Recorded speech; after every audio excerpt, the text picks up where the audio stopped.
Olá, crianças! E a paz do Senhor! Estou aqui mais uma vez em nome de todas as prós avivalistas que estão com muita saudade, certo? E vocês, como é que estão? Pronto, tá sendo chato ficar em casa sem fazer nada, sem sair. Eu entendo, mas eu entendo também que a gente pode ter criatividades. A gente pode desenhar, pode pintar, pode dançar, coloca o som um pouquinho alto, dança, certo? Pede ajuda à mamãe, ao papai para fazer algum jogo. O que não pode é brincar de reclamar, porque aí você vai ficar estressado, certo? Neste momento também, iremos fazer a nossa EBD virtual, onde aprendemos a palavra de Deus. E hoje iremos falar de um personagem, de um discípulo, que começa com a letra P. Pedro! O tema da nossa mensagem hoje é Pedro dormiu com fé. Está registrado lá em Atos 12, o versículo de 1 ao 19, certo? E iremos falar de fé. Fé que é acreditar, que é confiar. E Pedro foi um homem de fé. O Senhor Jesus escolheu Pedro. Pedro era pescador. E o Senhor Jesus escolheu vários discípulos. Os mais achegados a ele eram 12 discípulos, certo? E um deles era Pedro, que era pescador. O Senhor Jesus chamou Pedro, Pedro aceitou. O Senhor Jesus fez a obra com ele, com os outros, ensinou, deu poder, deu unção para curar, para libertar. E o Senhor Jesus preparou eles. O Senhor Jesus falou que ia voltar para o céu. E o Senhor Jesus voltou. E Pedro e os discípulos ficaram fazendo a obra do Senhor e ganharam muitas almas, curaram vidas, certo? Muitas almas mesmo. Mas um certo governador chamado Herodes, um homem muito mau, não estava gostando disso não.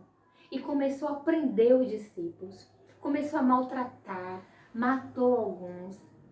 E até que pegaram Pedro e prenderam Pedro e colocaram Pedro dentro da prisão. E colocaram na frente dessa prisão 16 soldados. Foi. E Pedro ficou lá. Será que Pedro reclamou? Será que Pedro ficou lá triste, chorando? Não. Pedro não fez isso porque ele tinha fé em Deus. Porque ele sabia que o Senhor Jesus estava com ele e que poderia mudar aquela situação. E ainda que não mudasse, que Pedro fosse levado ao governador até morto, Pedro sabia que estaria com Jesus. E o que aconteceu também? Estava um grupo de pessoas orando em casa. Estava um grupo de pessoas orando em casa, clamando por Pedro, orando com fé. Porque Deus não se agrada quando a gente ora sem fé. Deus se agrada quando a gente ora com fé. Deus, eu estudei, não vou passar de ano. Vai passar sim se você estudou, ore com fé. Eu queria ganhar aquele presente, mas não vou ganhar. Tenha fé em Deus. Voltando aqui para a historinha.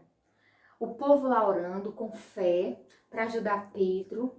E Pedro na prisão estava com tanta fé em Deus que Pedro dormiu. Pedro dormiu na prisão. Dormiu porque tinha fé, não estava com medo. Por isso que Pedro dormiu. Quantas crianças que demoram de dormir ou ficam sem dormir, quantas pessoas porque estão preocupadas, porque não tem fé, aí perde o sono. O que é que eu vou fazer? Eu não vou ganhar aquele presente. Eu não vou fazer aquela viagem. Não tem fé, acaba sem dormir, inquieto, não é verdade? Mas Pedro não. Pedro tinha fé e Pedro estava lá dormindo. Enquanto o povo lá orava em casa, Deus ouviu a oração e o Senhor Jesus, vou mandar um anjo para salvar Pedro. E aí chegou o anjo do Senhor, abriu as prisões, a prisão, e chamou Pedro. Pedro estava fazendo o quê? Dormindo com fé. E aí Pedro se levantou meio sonolento. É um sonho ou uma visão? É realidade, Pedro. Calça sandálias. E Pedro calçando a sandália. E o anjo com cuidado. Pedro, depressa, veste a roupa, lá fora tá frio. E aí Pedro foi com o anjo. E os soldados provavelmente devem estar adormecidos, né? Deus adormeceu os soldados. E aí o anjo se foi. Pedro foi para casa, onde o pessoal estava lá reunido em oração. Quando Pedro bateu na porta, aí Rod veio, uma menina. Não acreditou, mas ficou tão alegre. Pedro! E aí feliz, nem abriu o portão. Correu para dentro de casa. Pessoal, Pedro tá lá fora. E o pessoal, não, deve ser um fantasma. Não, é Pedro. Então vai correndo abrir. Aí chegaram lá, abraçaram Pedro. E aí glorificaram a Deus, porque Deus ouviu a oração, porque eles oraram com fé. Então, crianças, a gente aprende com esta oração que neste momento difícil a gente precisa ter fé. A gente não vai ficar se desesperando, reclamando, a gente vai orar. A gente vai orar pela nossa família, por aqueles que estão nos hospitais, para que Deus também dê fé a eles. A gente vai orar pelos governantes, pelos médicos que estão arriscando sua vida. A gente vai orar para esse momento difícil passar logo e logo estarmos juntinhos, certo? Então não perca sua fé. E tem um versículo que diz assim no Salmo 125, os que confiam no Senhor são como os montes de Sião, que não se abalam, mas permanecem para sempre. Que Deus abençoe e fique na paz.